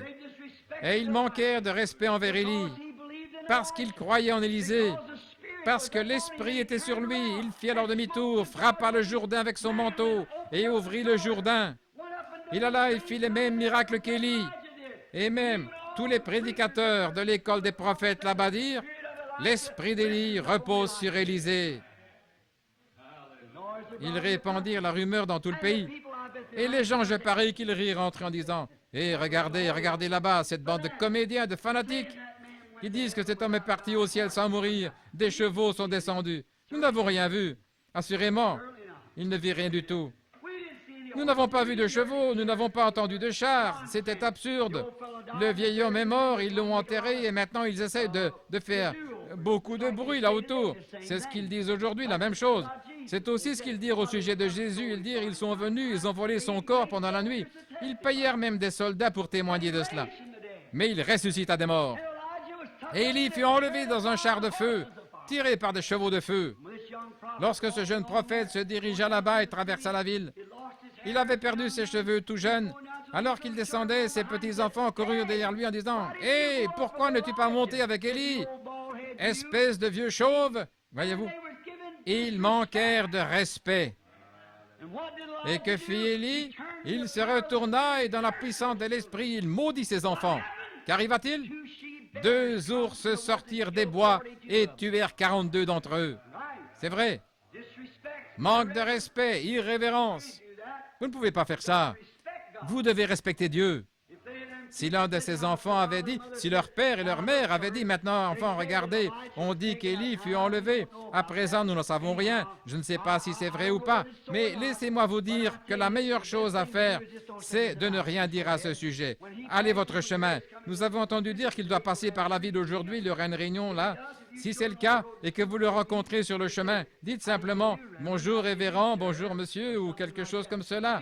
Parlez-lui. Mais au lieu d'agir ainsi, sans doute qu'à la maison, on leur avait dit « Papa et maman, ils se riaient, ils se moquaient, 10 ans. Regardez-moi ça, ils disent que ce comédien a été enlevé. Pouvez-vous croire une chose pareille? Ils ont dit que ce vieux type chauve, aussi chauve qu'une citrouille, qui n'a pas plus de 35 ans, va venir ici et ils vont tenir des réunions. Ils s'attendent à ce que nous croyions de telles sottises. Oh, ce n'est rien qu'un charlatan, c'est tout. Parce qu'il ne veut pas venir dans notre église, vous voyez. Il est comme Élie, il ne veut pas venir dans nos églises. Il s'agit probablement de sorcellerie, jeter un sort, des supercheries comme Élie. Ils ne croyaient pas en lui. On apprenait donc cela aux petits-enfants à la maison. Si on leur avait appris la révérence et le respect, ils se seraient avancés vers ce prophète de Dieu pour lui demander de prier pour eux. Mais on leur avait appris à ricaner, à rire, à se moquer, un peu comme les enfants aujourd'hui. Beaucoup aujourd'hui se moquent des réunions de rue. Ils se moquent de la prédication de l'Évangile. Ainsi Élie les maudit au nom du Seigneur. Pas à cause des enfants, mais à cause des parents sans respect qui avaient éduqué leurs enfants ainsi à manquer de respect envers Dieu. 2 ours sortirent et en tuèrent 42. C'est de l'irrévérence. Dieu exige le respect. Lorsqu'ils manquèrent de respect envers son prophète, ils manquèrent de respect envers lui. Même s'ils ne croyaient pas, ils auraient dû garder la bouche fermée et rester éloignés. Mais non, il fallait qu'ils mettent leur grain de sel. Il fallait qu'ils disent quelque chose qu'ils n'auraient pas dû dire. Et qu'est-ce qui leur est arrivé? Prenons quelques personnes qui ont montré du respect. Prenons la femme sunamite avec ce même prophète Élie. En fait, ce n'était pas une Israélite. Elle était de Sunem, mais elle croyait en Dieu. Elle vit passer cet homme dans la ville, elle l'entendit parler, elle vit les signes qu'il fit. On raconte dans une histoire, je ne sais pas si c'est vrai ou pas, qu'un jour une meute de chiens sauvages essaya d'attraper une petite fille. Ceci n'est pas dans l'Écriture, c'est seulement une histoire que j'ai lue. Il est dit que la Sunamite était là, debout au coin de la rue, et qu'elle vit que ces chiens allaient tuer cette petite fille. Et ce saint homme qui passait par cette ville leva son bâton vers Dieu et demanda grâce pour ses petits-enfants, et les chiens firent demi-tour et s'en allèrent. Cela s'est-il passé ainsi? Je ne sais pas, mais ça se pourrait. Mais quoi qu'il en soit, cette femme avait perçu que c'était un saint homme. Elle perçut que quelque chose était arrivé. Elle vit ce qu'il était et elle perçut qu'il était un saint homme de Dieu. Et au lieu de manquer de respect envers lui, comme Jézabel, elle le respecta. Elle dit à son mari, « Nous pouvons bien faire ceci. Je t'en prie, construisons-lui une petite maison par ici. Donnons-lui un petit endroit, car il est épuisé. Je l'ai observé, il se fait vieux. Et j'ai remarqué ses cheveux gris qui se mêlent à sa barbe et quand il marche avec son bâton et ses petits bras maigres et la chair flasque. Le voilà qui vient portant une petite cruche d'huile sur son côté, un morceau de peau de mouton autour de lui, sous le soleil brûlant. Son corps paraît brûlé rouge. Je t'en prie, faisons-lui une petite place ici où s'arrêter. Faisons venir l'entrepreneur et construisons-lui un petit endroit et hébergeons-le, car je perçois par son esprit qu'il est un saint homme. C'est un homme de Dieu. Oh, quelle différence! Eh bien, son mari fut d'accord. Il se peut qu'il ait dit, « Chérie, j'ai aussi remarqué cet homme, je l'ai écouté, je l'ai observé, j'ai vu ses œuvres. Je sais que c'est un saint homme de Dieu. Nous ferons donc cela. » Et ils firent venir l'entrepreneur, ils lui construisirent un joli petit endroit, ils lui mirent un petit lit afin qu'il puisse s'étendre et se reposer. Ils lui préparèrent un endroit pour se laver les pieds, ils lui procurèrent de l'eau et ce qu'il fallait. Et lorsque le prophète est arrivé, naturellement, cela le réjouit dans son cœur de voir qu'on avait fait quelque chose pour lui. Il dit à Géasi, « Va, appelle-la et demande-lui ce que je pourrais faire pour elle. » si je pourrais parler au roi ou au capitaine en chef. Elle dit, j'habite parmi mon peuple et je n'ai besoin de rien. Mais Géasi lui dit, elle n'a point d'enfant et son mari est avancé en âge. Il est vieux, ils n'ont pas d'enfant. Alors j'imagine Élie étendu là sur ce petit lit que lui avait fait construire et qu'il avait tant béni. Il s'était lavé les pieds, la barbe et tout. Il était étendu là, sans doute. Il eut une vision du Seigneur parce que c'était toujours ainsi. Alors il dit, va, appelle-la et dis-lui de se présenter ici devant moi. Oh là là, va, appelle-la parce qu'elle a respecté Dieu. Va lui dire de venir ici. Lorsqu'elle se tint à la porte, il dit, ainsi dit le Seigneur, à peu près à cette même époque, l'an prochain, tu donneras naissance à un bébé. Et à peu près à cette époque, l'an suivant, elle eut un enfant. Lorsqu'il eut environ 12 ans, Satan, un jour son père l'avait emmené dans les champs et Satan dit, je vais me débarrasser de cet enfant. Et il lui donna une insolation et il mourut dans les bras de sa mère. Est-ce que ça l'a découragé? Non, elle a dit, c'est le mulet, va en avant, ne t'arrête pas, va au mont Carmel, à la montagne, parce qu'il est passé par ici l'autre jour. Oh là là, voilà. Ça, c'est du respect. C'est du respect. Et son mari lui dit, tu vas vers l'homme de Dieu. Il ajouta, ce n'est ni la nouvelle lune, ni le sabbat, il ne sera pas là-haut. Elle dit, tout ira bien, scelle simplement la mule et laisse-moi aller. Et ils sont partis. Et ils arrivèrent dans la montagne. Et lorsque le vieil Élie regarda de sa caverne, il sortit de là et regarda, il dit, on dirait que c'est cette Tsunamite qui vient. Elle doit être affligée. Va à sa rencontre. Elle est affligée en son cœur et Dieu ne m'a rien dit à ce sujet. Voyez, Dieu n'est pas obligé de tout vous dire. Il ne dit même pas tout à ses prophètes. Il fait simplement ce qu'il veut. Il est Dieu. Maintenant, Élie a dit, « Oh Dieu, que serait-il arrivé si Élie avait dit, « Pourquoi ne m'as-tu pas dit la raison de sa venue? Pourquoi ne m'as-tu pas dit à propos de ça? » Il n'aurait jamais rien vu. Mais quelle que fût la chose, c'était en règle pour Élie. Et que serait-il arrivé si elle était venue en disant, « Tu as dit que tu étais un serviteur de Dieu, espèce d'hypocrite, je crois que tu n'es rien d'autre qu'un saint comédien. » Ce ne serait jamais arrivé. Voyez-vous, Dieu nous éprouve parfois afin de voir ce que nous ferons. Au lieu de ça, elle s'est précipitée à ses pieds et elle adora comme elle le faisait pour Dieu. Et elle lui dit, elle lui révéla ce qu'il y avait. Et Élie dit, « Prends mon bâton et va le poser sur l'enfant. » Et quand il le fit, la femme dit, comme le Seigneur Dieu est vivant et que ton âme ne mourra jamais. Oh là là! Oh, serviteur de Dieu, je ne te quitterai pas. Je resterai ici jusqu'à ce que Dieu te donne une vision.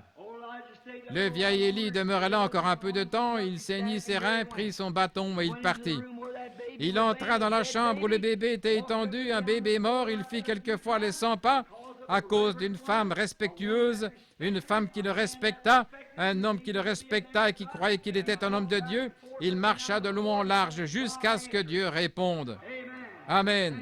Puis il se coucha sur le bébé et celui-ci éternua 7 fois, puis il le prit, le donna à sa mère. Il sortit et retourna à sa caverne parce qu'elle respecta l'homme de Dieu.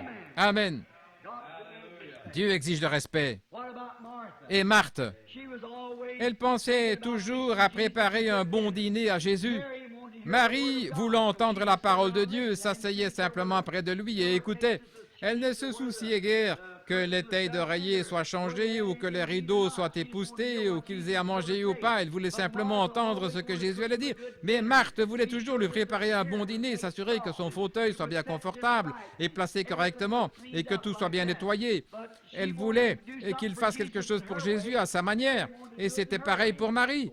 Mais un jour, lorsque Lazare, bien des gens disent du mal de Marthe, disant qu'elle aurait dû être plus intéressée. Oh non, un instant, voyez-vous, le temps viendrait où Marthe montrerait ses couleurs. Et puis, lorsque Lazare, son frère, mourut, elle l'envoya chercher afin qu'il prie pour lui. Il ne vint pas, il ignora l'appel, il alla ailleurs. Elle l'envoya chercher de nouveau. Il continua à ignorer l'appel. Mais lorsque finalement il vint, il semble maintenant qu'elle aurait pu sortir à sa rencontre et dire, « Pourquoi n'es-tu pas venu? Pourquoi n'es-tu pas venu quand je t'ai appelé? Mon frère était là malade. Nous avons quitté notre église. Nous avons quitté notre organisation. Nous avons tout fait pour suivre ton message parce que nous avons cru que tu étais un homme de Dieu. Mais comment un homme de Dieu pourrait-il? Et nous 3 étant des enfants orphelins, 3 orphelins, Notre gagne-pain était de fabriquer des tapisseries pour le temple. Nous étions des membres là, notre mère et notre père étaient des membres. Mais parce que tu nous as joué un tour en nous faisant croire cet enseignement disant que tu es un fils de Dieu et un prophète envoyé de Dieu et toutes ces choses, comment pouvons-nous te croire, toi, un homme qui n'a même pas voulu m'écouter quand je t'ai fait appeler, quand j'étais dans le besoin et que j'avais besoin de toi? Tu as ignoré mon message et continué ton chemin. Et je t'ai envoyé chercher de nouveau et tu as continué d'ignorer. Pourquoi tu agis ainsi? Si elle avait fait cela, l'histoire aurait été différente ce soir. Que fit-elle? Elle courut directement là. Il se trouvait. Elle tomba à ses pieds. Seigneur, si tu avais été là, mon frère ne serait pas mort. Oh, vous y êtes. Que faisait-elle? Elle témoignait du respect. Elle se trouvait dans la présence de Dieu et elle le respectait. Elle l'appela son Seigneur. Seigneur, si tu avais été là. Non pas, je t'ai envoyé chercher. Cela était tout oublié. Maintenant, tu es ici, voyez-vous. Si tu avais été là, mon frère ne serait pas mort. Il a dit, ton frère ressuscitera. Oh, dit-elle, oui, Seigneur, je sais qu'il ressuscitera au dernier jour. Et il dit, mais je suis la résurrection et la vie. Celui qui croit en moi vivra, même s'il était mort. Quiconque vit et croit en moi ne mourra jamais. Je crois, Seigneur, que tu es le Fils de Dieu qui devait venir dans le monde. Et même maintenant, Seigneur, oh, même maintenant, non pas, Seigneur, tu aurais dû faire ceci, tu aurais dû faire cela, mais même maintenant, tout ce que tu demanderas à Dieu, Dieu te le donnera. C'est ça. Que se passerait-il ce soir si nous pouvions dire cela à quelqu'un? Oh, mon frère, je crois que ce que tu demandes à Dieu, Dieu te l'accorde. Il aurait les mêmes résultats. Mais peu importe combien, nous savons qu'il était le Fils de Dieu. Si elle n'avait pas respecté cela, cela n'aurait jamais marché. Cela venait de son cœur. Elle dit, mais maintenant, Seigneur, tout ce que tu demanderas à Dieu, Dieu te l'accordera. C'est cela. C'est cela. De tout son cœur, elle le crut. S'il était allé à la chasse ou à la pêche, cela n'aurait rien changé pour elle. Non. Si Élie était allé chasser ou s'il avait été quelque part, cela n'aurait rien changé pour cette femme sunamite. Elle croyait toujours qu'il était un homme de Dieu. Certainement. Peu importe ce qu'il faisait pour elle, il était toujours l'homme de Dieu, parce qu'elle avait vu Dieu agir dans sa vie. Quant à Marthe, peu importe ce qui pouvait arriver, elle avait vu ce que Dieu avait fait pour lui. Elle dit, mais maintenant, Seigneur, quoi que tu demandes à Dieu, Dieu te le donnera. Ah, c'est cela, vous y voilà. Il dit, ton frère ressuscitera. Puis il dit, où l'avez-vous enseveli? Et ils se rendirent au tombeau. Et il appela Lazare hors de la tombe, bien qu'il fût mort depuis 4 jours. Pourquoi? Parce que la sœur de Lazare avait respecté ce qu'il était.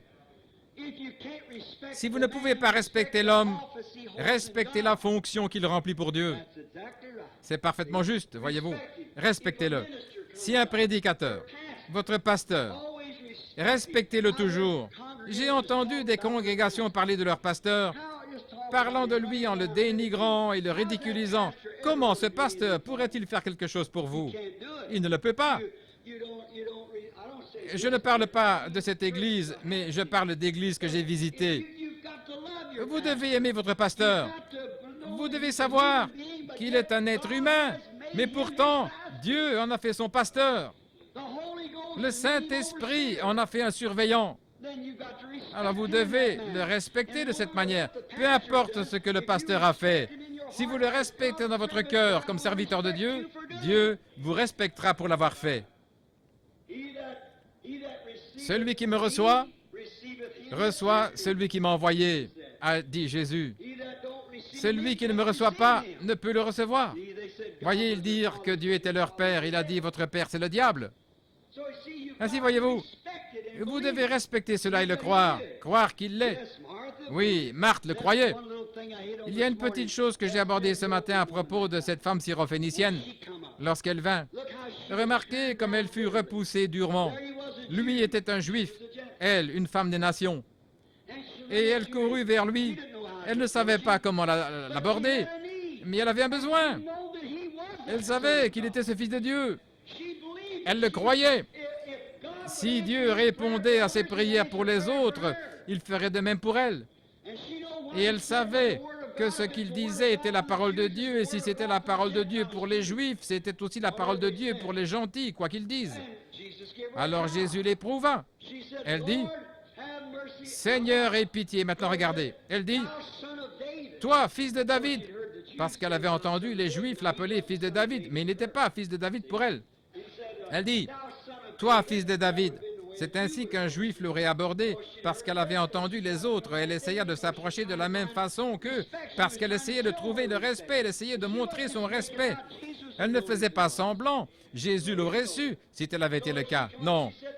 Il l'aurait su, donc. Elle dit, « Fils de David, aie pitié de ma fille, car elle est cruellement tourmentée par un démon. » Il se tourna, la regarda et dit, « Il n'est pas convenable pour moi de prendre le pain des enfants et de le jeter aux chiens. » Ça alors, c'en était une.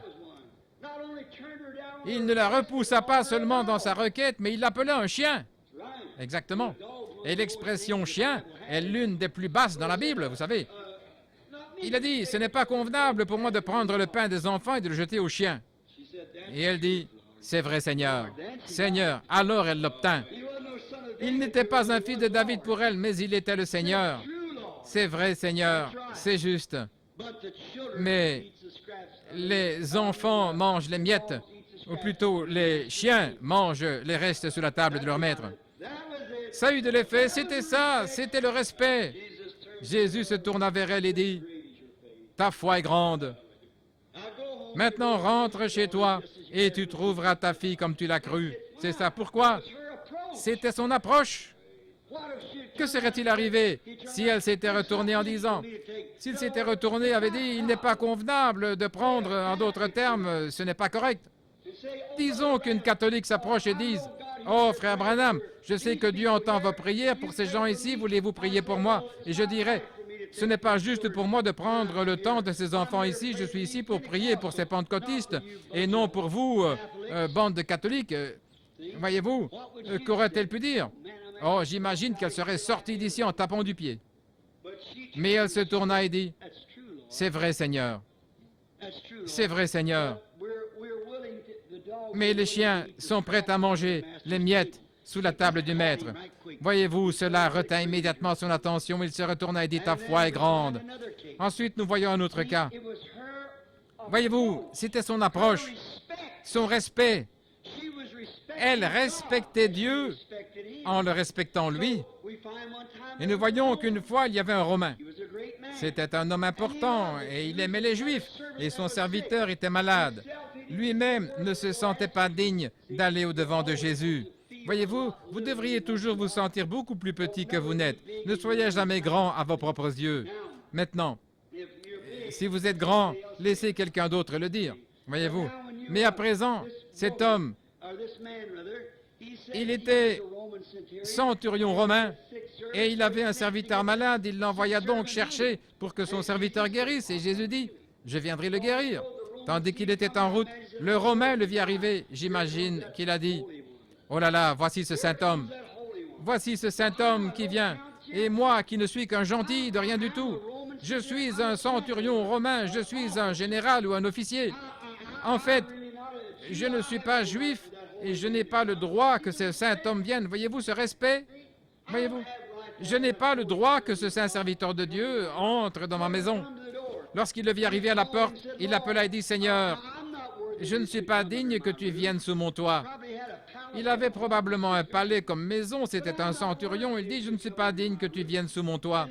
Et je ne suis pas trouvé digne de venir vers toi. C'est pourquoi j'ai envoyé un de tes compatriotes bénis, les Juifs. Mais j'ai ici un serviteur qui est malade. » Il dit, « Je suis un homme sous autorité. Je dis à ce soldat, pars, et il part. Je dis à un autre, viens, et il vient. » Qu'a-t-il dit là? « Je sais que tu es tout-puissant. Tu peux dire à cette maladie, pars, et elle part. Tu peux dire à celle-ci, viens, et elle viendra. » Voyez-vous? Il reconnut cela. De même qu'il avait autorité sur ses soldats, Jésus avait autorité sur toutes tes maladies et infirmités. Tout ce que tu dois faire, Seigneur, c'est simplement de prononcer la parole. Alléluia! Prononce simplement la parole. Et mon serviteur vivra. Jésus s'arrêta, se tourna vers ses Juifs et il leur dit, « Je n'ai pas trouvé une foi pareille en Israël. » Il a dit, « C'est réglé maintenant pour ton serviteur. » Pourquoi? Parce qu'il respecta cela. Il respecta Jésus-Christ, qui était le Dieu du ciel. Maintenant, je pense qu'il se fait tard. Je veux encore dire une chose, et c'est celle-ci. Toutes ces grandes marques de respect et tout le reste, mais aujourd'hui, pour une raison quelconque, c'est différent. Dieu peut faire quelque chose aujourd'hui et les gens s'en moqueront. Je crois que nous aurions été différents aujourd'hui. Il y a environ 40 ans, lorsque le Saint-Esprit commença à tomber pour la première fois, mais que firent les gens? Ils enfermèrent les prédicateurs, les traitant de saints comédiens. Ils ne voulurent même pas les nourrir dans les villes et tout le reste. Pour vivre, ils durent écraser du maïs sur la voie ferrée. Que firent-ils? 40 années de souffrance de plus pour l'Église. Elle dut tout traverser. 2 guerres pendant ce temps-là, voyez-vous. Cela en a tué des milliers, alors qu'elle serait probablement déjà partie à la maison. Maintenant, que serait-il arrivé lorsque Dieu commença à répandre le Saint-Esprit sur l'Église dans les derniers jours? Que serait-il arrivé il y a 25 ans lorsqu'il commença à envoyer ses signes, ses prodiges et ses miracles? Que serait-il arrivé si les gens s'étaient tous ralliés? Mais que firent-ils? Ils dirent, tout ça porte malheur, c'est de l'hypnotisme, il fait de la télépathie, c'est ceci et cela. Que serait-il arrivé si toutes les nations s'étaient unies en disant, que le nom du Seigneur soit béni? Que serait-il arrivé si les méthodistes, baptistes, presbytériens et tous s'étaient pris par la main en disant, merci Seigneur, c'est ce que nous attendions, le Saint-Esprit est en train d'être déversé. Voici des hommes qui ont des visions, voici des prophètes parmi nous. Voici tous ces grands dons manifestés. Il y a des hommes qui parlent en langue, d'autres qui pratiquent la guérison divine. Toutes ces choses ont été déversées sur nous. Grâce soit rendue à Dieu. C'est venu à travers un petit groupe humble, pentecôtiste. Retournons tous à la Bible. Retournons-y, frères. Démolissons nos organisations et soyons tous des frères unis. Si les grandes églises étaient réunies tout à fait, que serait-il arrivé, frères? Il n'y aurait plus besoin d'hôpitaux dans le pays aujourd'hui. C'est vrai. Non. Il y aurait eu de tels grands dons puissants et de tels prodiges parmi les gens. Il y aurait eu un tel respect que l'Église serait peut-être déjà partie à la maison et que le millénium aurait commencé. Mais non, ils manquèrent de respect. Ils les appelèrent des saints comédiens. Les journaux publièrent toutes sortes de choses sales et calomnieuses en utilisant un langage grossier. Les églises se moquèrent et les ridiculisèrent, les repoussèrent en essayant de les retenir en dehors des villes et tout le reste, avec un manque de respect total. Je pourrais en parler davantage, mais il se fait tard. Maintenant, je pourrais en dire bien plus. Laissez-moi parler maintenant du Branham Tabernacle. Dieu a commencé à déverser des dons sur nous. Nous le voyons. Maintenant, quel est le don de Dieu aujourd'hui? C'est le Saint-Esprit. C'est le Saint-Esprit qui est en nous. Nous devons respecter cela. Nous devons le respecter chaque fois qu'il vient sur une personne. Les dons divins de Dieu, lorsqu'il envoie ces dons, peu importe combien réels ils sont, ils ne nous aideront jamais avant que nous en arrivions au point où nous pouvons les respecter. Quelqu'un peut donner une prophétie. Si vous ne croyez pas en cette prophétie, elle ne vous fera jamais de bien.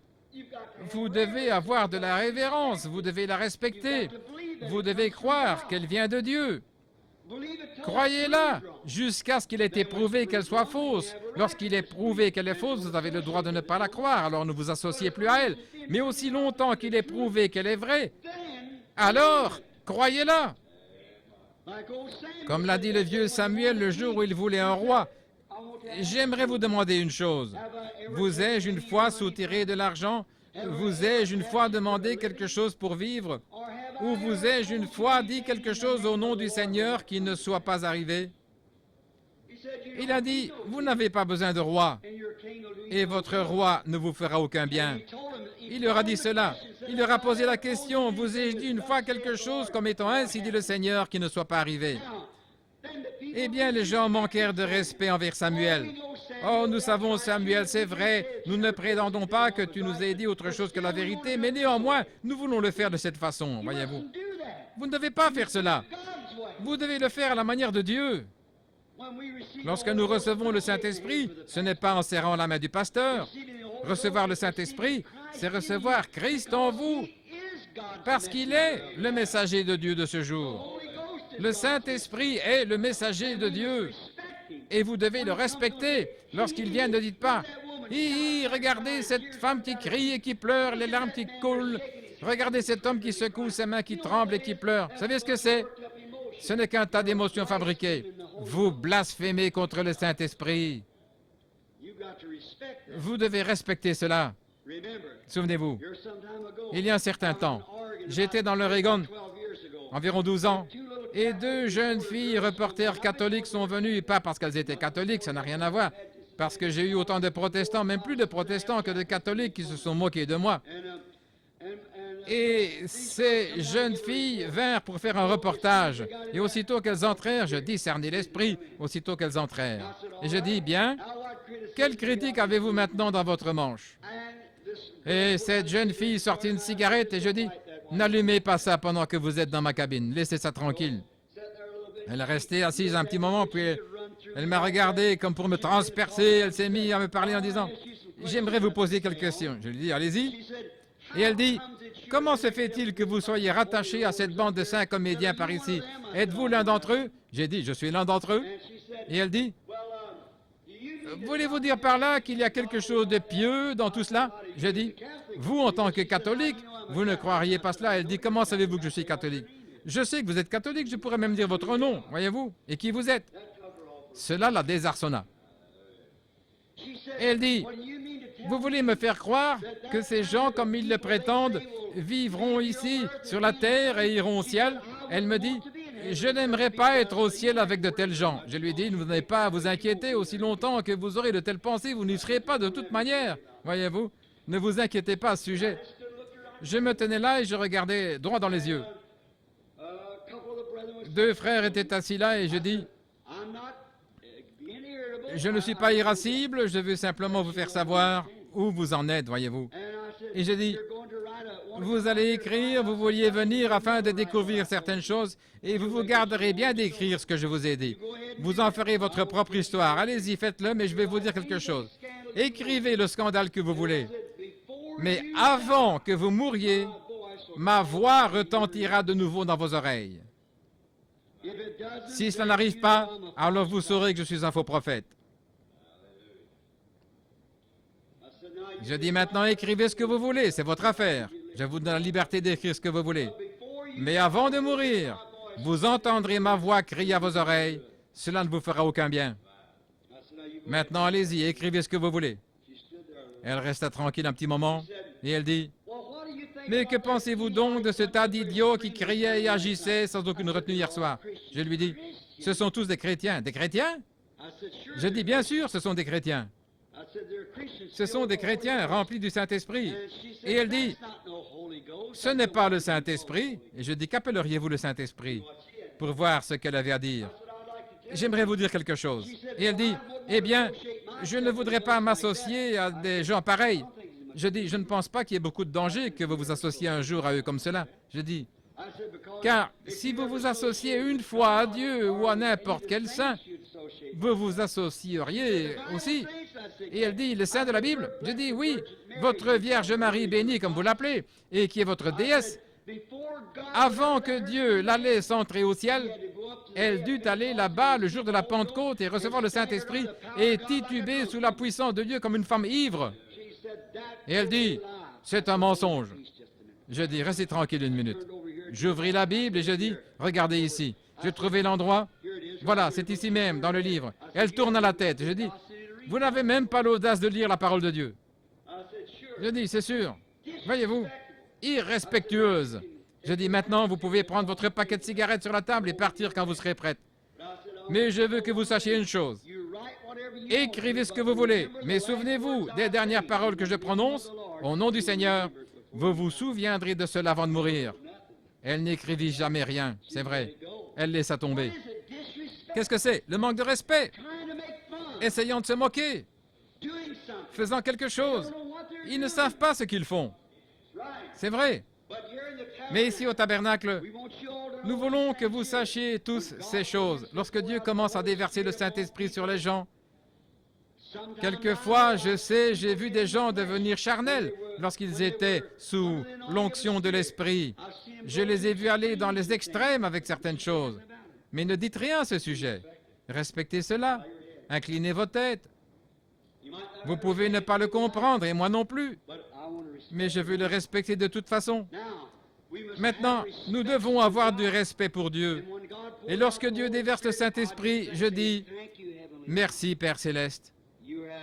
Tu es en train de faire quelque chose pour cette pauvre âme précieuse qui désire venir dans ta demeure, comme moi aussi un jour. » Et je vois des hommes, comme ici une fois, un frère qui est dans le ministère. Il avait dit que je vais parler à son sujet. Et nous avons pris toutes les bandes et nous avons envoyé, c'était frère et Alan. Il a dit que je m'étais moqué de lui, de ce qu'il parlait de sang qui sortait de votre main, qu'il appelait ça l'évidence initiale du Saint-Esprit. Je crois que c'était du sang et de l'huile qui sortait de ses mains et de son front. Il disait que je m'étais moqué de cela et que je lui avais dit que c'était du diable. Je lui ai écrit une lettre, frère Allen. Il a écrit quelque chose. Cher frère Branham, voyez-vous. Et alors, il a envoyé des tracts partout dans le pays. Plutôt que de venir me voir à ce sujet, il a fait ça. Et voici ce que j'ai dit. J'ai dit, je vais prendre et vous envoyer mes bandes des 6 soirées à Phoenix pour vous montrer. Et je lui ai envoyé les bandes que Léo et les autres avaient enregistrées. Je lui ai dit, votre nom n'a été mentionné qu'une seule fois. Les gens ont déposé un mot sur la chair disant, frère Branham, frère Allen était en ville et nous a dit que l'évidence initiale du Saint-Esprit était de saigner dans les mains et au visage et d'avoir de l'huile sointant de vos mains, que c'était l'évidence initiale. J'ai dit, je ne suis pas d'accord avec frère Allen que ce soit l'évidence initiale du Saint-Esprit, parce qu'il n'est mentionné nulle part dans la Bible que leurs mains aient saigné et que de l'huile soit sortie de leur visage et de leurs mains pour prouver qu'ils avaient le Saint-Esprit. J'ai dit, le Saint-Esprit était la puissance de Dieu dans leur vie. Et Jésus a dit, ces signes suivront ceux qui auront cru. En mon nom, ils chasseront les démons, et ainsi de suite. Mais je dis, il y a une chose que j'aimerais dire au sujet de frère Allen. C'est un homme, un grand homme de Dieu. Et si je pouvais prêcher aussi bien que frère Allen, je n'aurais jamais de service de guérison. Je prêcherais simplement l'Évangile. Et voyez-vous, bien qu'il ait répandu cet article et tout le reste, disant que j'avais fait cela, s'appuyant juste sur ce que quelqu'un d'autre avait raconté, mais même si j'étais en désaccord avec ce frère sur sa théologie, je ne voudrais certainement pas blasphémer contre lui. Et puis un soir, je me trouvais dans le Minnesota, à Minneapolis, dans le Minnesota, dans cette grande cathédrale, ce temple, avec Gordon Peterson, et cet homme qui a écrit ce livre contre Allen, disant tout ce qui pouvait être dit à son sujet, il a dit, il a même eu l'audace d'écrire ce livre, Les démons qui mordent, qui parlait d'une femme dont les mains portaient les marques de morsure d'un démon et des choses semblables.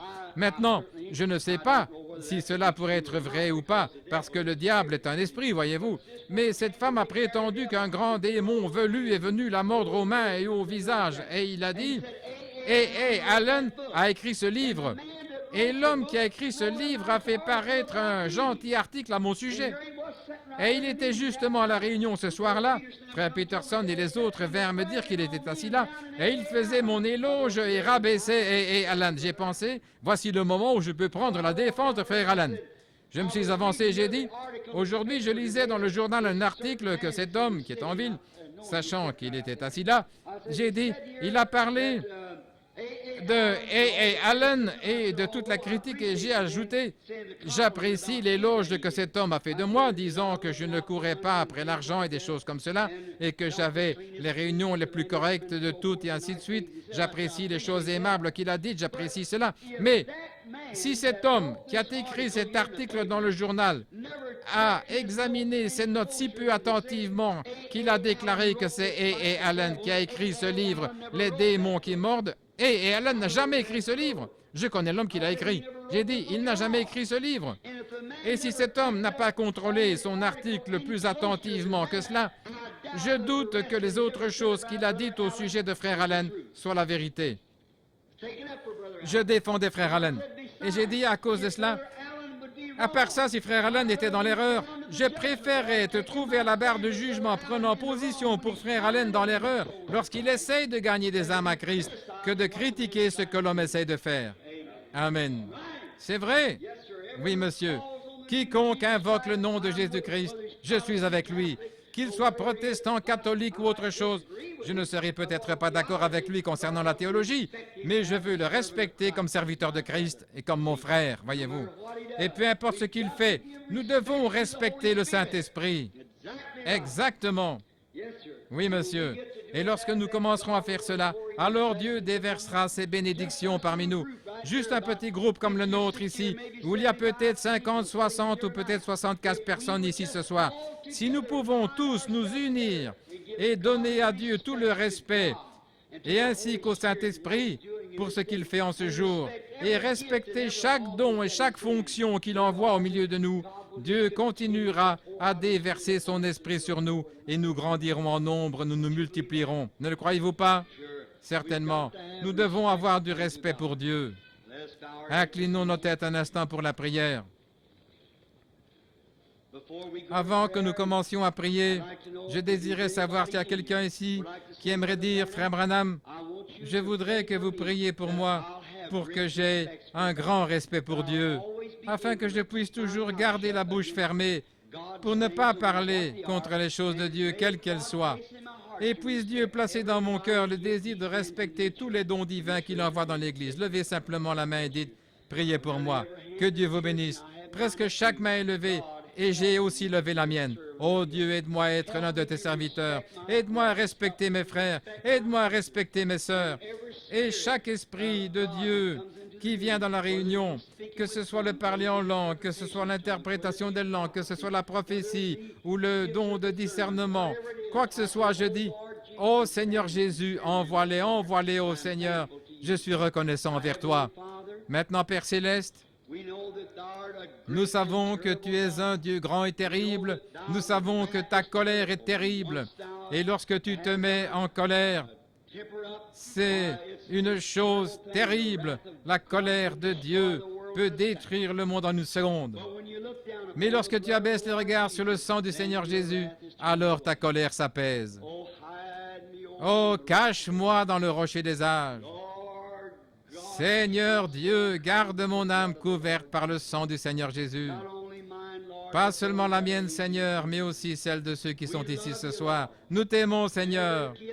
Et chaque don que tu nous as donné, bien qu'on nous appelle de toutes sortes de noms, Seigneur, nous ne voulons pas que cela ait quoi que ce soit à voir avec ceci.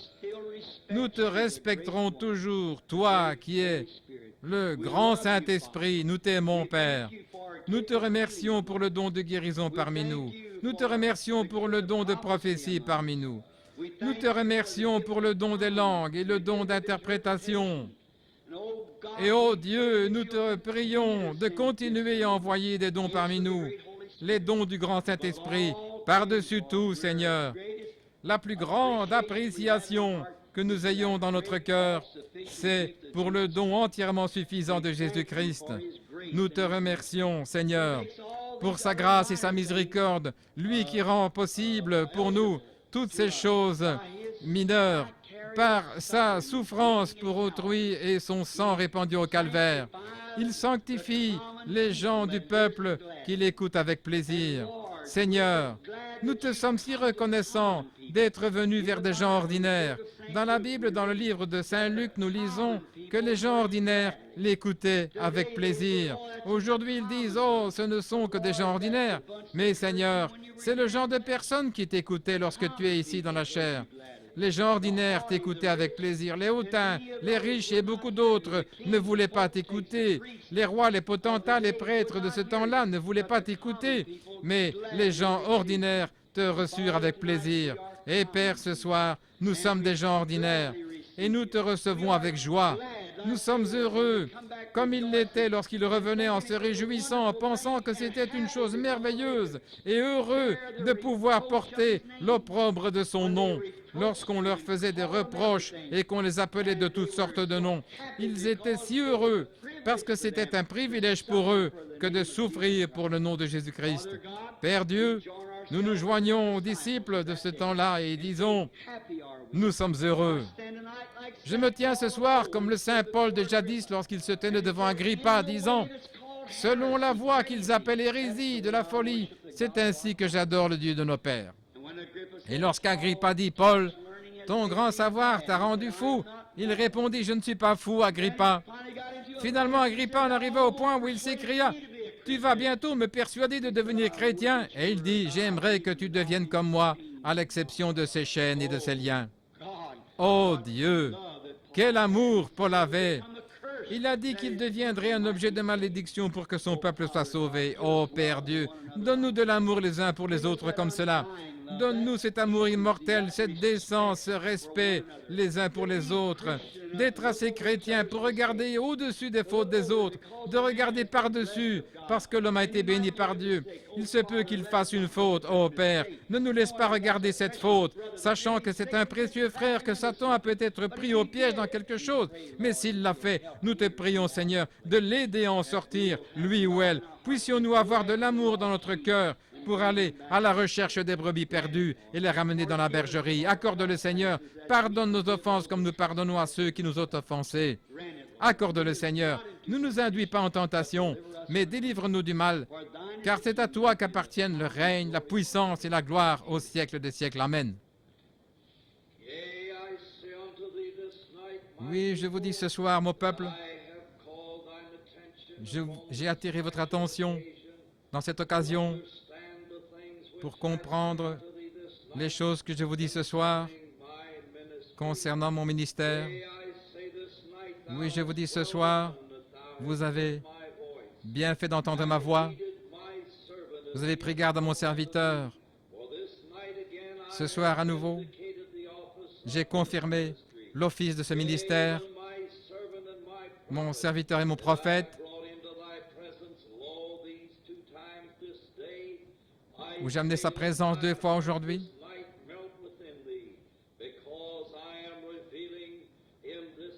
parce que je révèle ce soir, à nouveau, je vous révèle l'office de mon prophète en ce jour. Oui, je vous l'ai dit, écoutez les choses qu'il vous a apportées ce soir, car je vous récompenserai avec beaucoup de choses.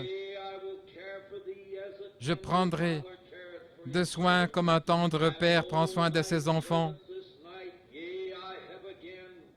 À nouveau, je l'ai élevé aux yeux de son peuple qui a levé les yeux vers lui. Oui, je continuerai d'être avec toi, mon serviteur. Et les choses qui concernent l'office du prophète, puis-je dire que je vous bénirai de beaucoup de choses. Je vous le dis ce soir, je le confirme à nouveau dans le cœur des gens, que oui, c'est le temps où nous devrions régler ces problèmes, que mon peuple ouvre ses yeux, car je l'ai envoyé parmi vous pour vous bénir.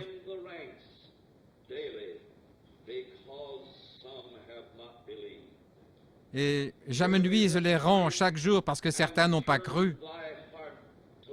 Ce soir, tournez votre cœur vers moi et l'office de mon prophète. Ainsi dit le Seigneur.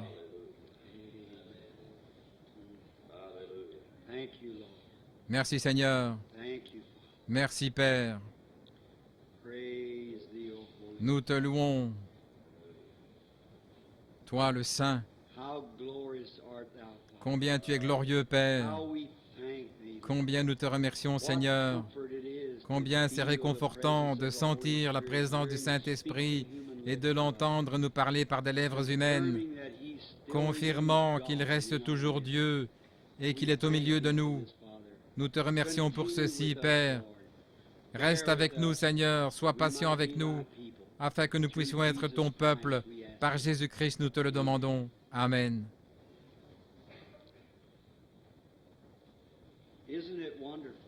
N'est-ce pas merveilleux d'être un chrétien? N'est-ce pas merveilleux de connaître Dieu et de connaître sa présence? Et de penser qu'aujourd'hui, il a fait ceci même une deuxième fois. Aujourd'hui, il a parlé à cette sœur, là, dans cette lumière qui lui est apparue. Il leur a parlé parce qu'elles avaient cru le message. Il est glorieux, n'est-ce pas? Ne l'aimez-vous pas? Combien l'aiment de tout leur cœur, de toute leur âme. Il est merveilleux. Maintenant, levons-nous, alors que nous chantons ce bon vieux cantique. Je l'aime.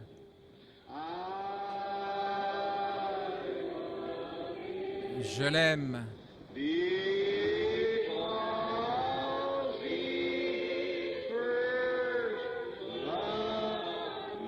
Parce qu'il m'a aimé le premier.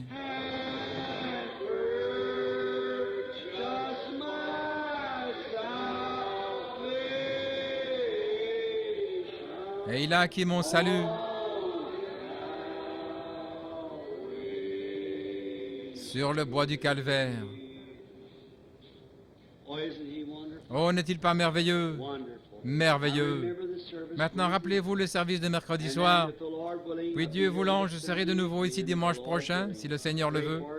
Priez pour nous durant cette semaine. Alors que nous inclinons nos têtes dans la prière, je vais demander à Frère Neville, notre pasteur, s'il veut bien venir ici pour vous adresser encore quelques mots.